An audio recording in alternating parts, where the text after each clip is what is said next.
Assalamualaikum warahmatullahi wabarakatuh. Perkenalkan, kami dari kelompok 8 akan membahas mengenai wawancara.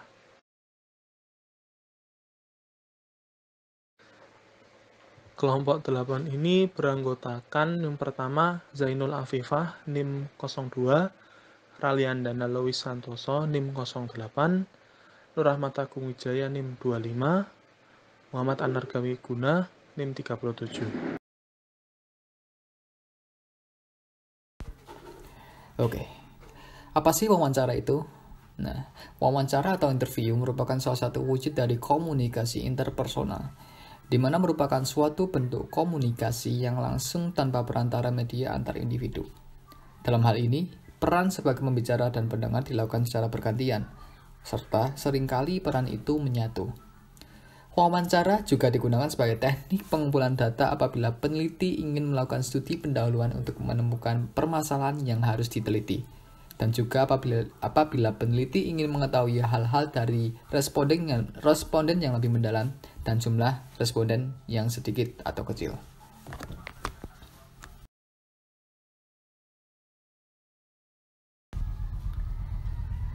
Anggapan yang perlu dipegang oleh peneliti dalam menggunakan metode interview atau wawancara dan juga kuesioner atau angket adalah sebagai berikut. Yang pertama, bahwa subjek responden adalah orang yang paling tahu tentang dirinya sendiri. Yang kedua, bahwa apa yang dinyatakan oleh subjek kepada peneliti adalah benar dan dapat dipercaya. Yang ketiga adalah bahwa interpretasi subjek tentang pertanyaan-pertanyaan yang diajukan peneliti kepadanya adalah sama dengan apa yang dimaksudkan oleh peneliti.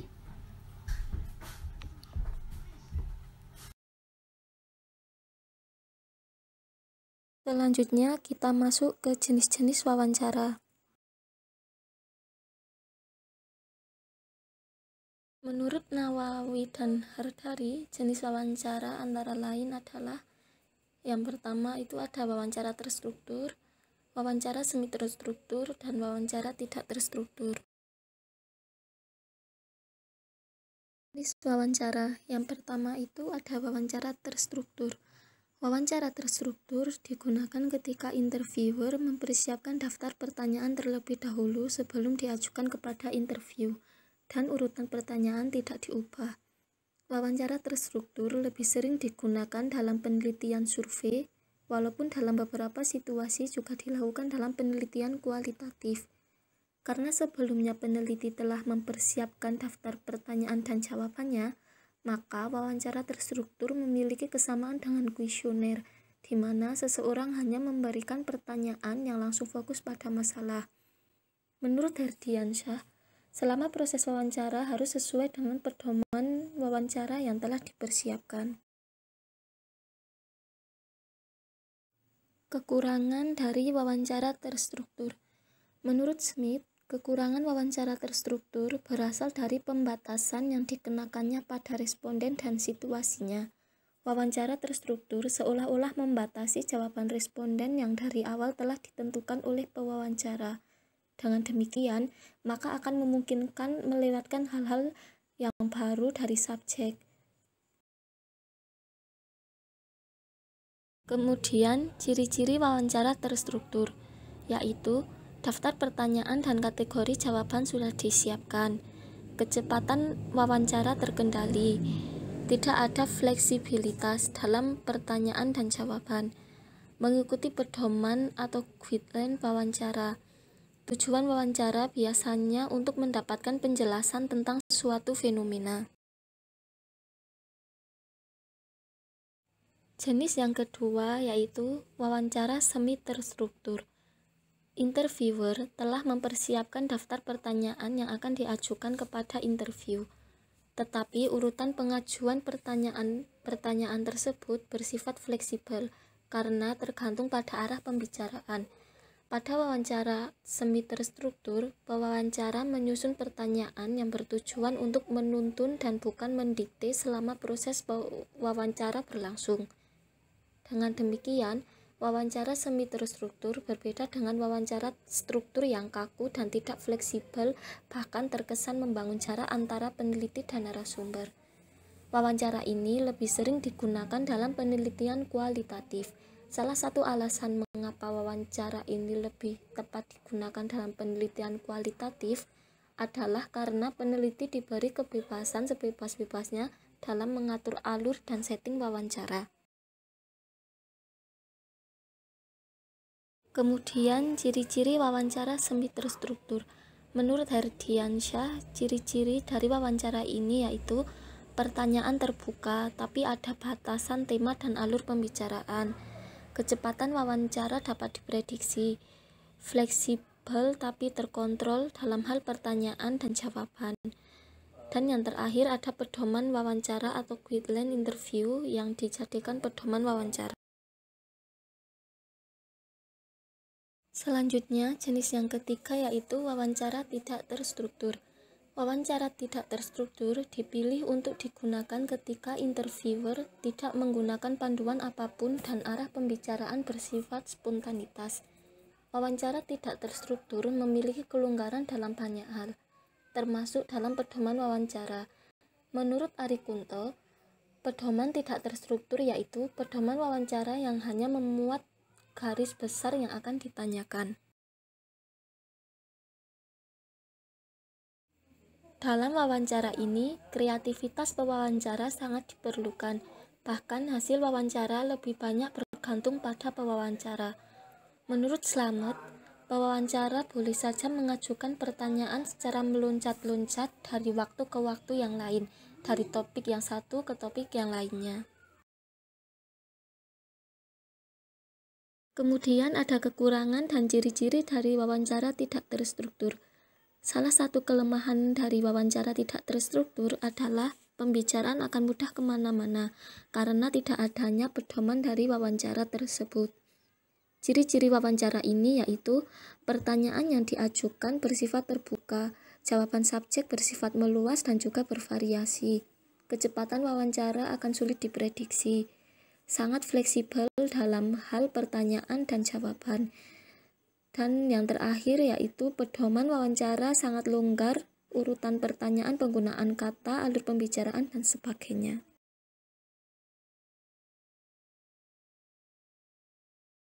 Selanjutnya, jenis-jenis wawancara menurut jumlah interviewer dan interviewnya.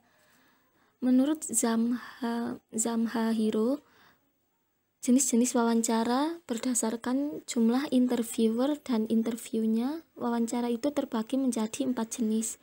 Yang pertama ada wawancara individu, wawancara kelompok, simultan, dan focus group discussion atau FGD.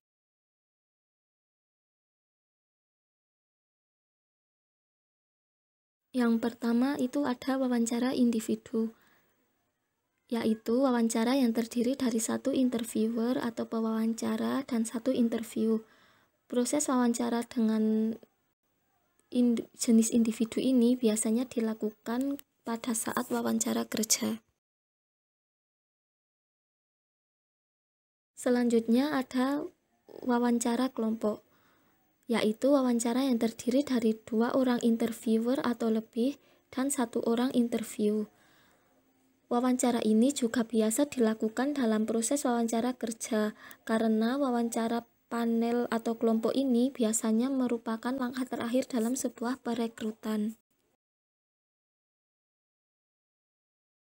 Kemudian ada simultan, yaitu wawancara yang terdiri dari 1 orang narasumber dengan beberapa orang pewawancara yang dilakukan secara bergilir.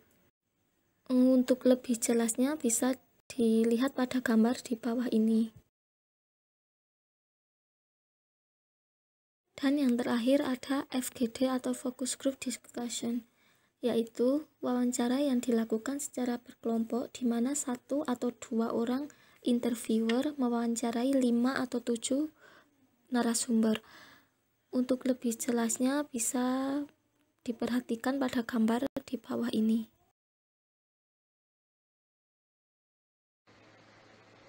Selanjutnya adalah kelebihan dan kekurangan dari wawancara.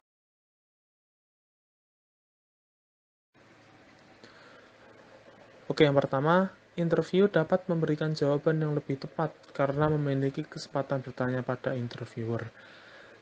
Hasilnya adalah interviewer dapat menjelaskan maksud dari pertanyaan apabila interview atau orang yang diwawancarai tersebut memiliki kebingungan. Yang kedua, menghindari kesalahpahaman antara interview dan interviewer. Tujuannya adalah agar interviewer ini dapat menginterpretasikan informasi yang diperoleh dari interview secara tepat.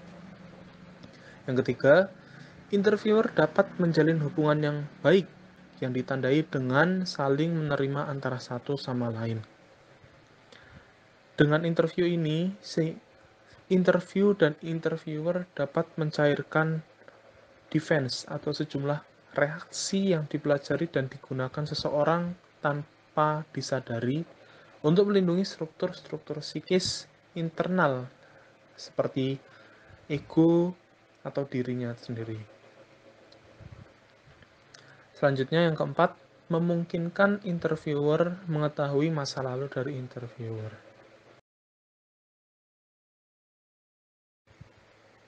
Kelebihan selanjutnya yaitu lebih bersifat fleksibel dibandingkan tes.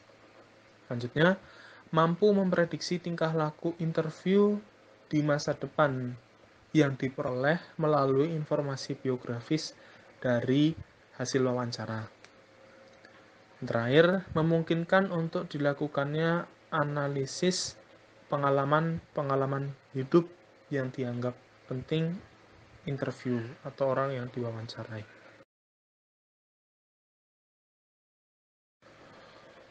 Oke, selanjutnya yaitu kekurangan dari wawancara.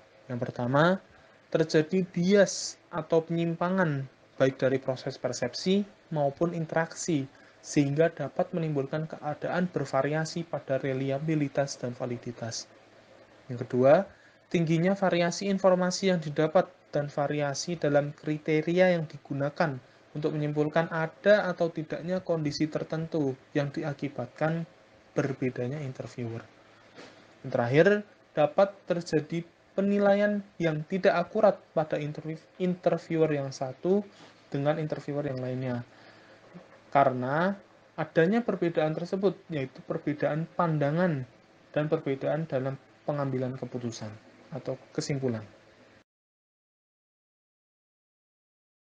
Oke, jadi di slide ini kita akan mengetahui apa aja sih yang menjadi manfaat dari wawancara itu sendiri.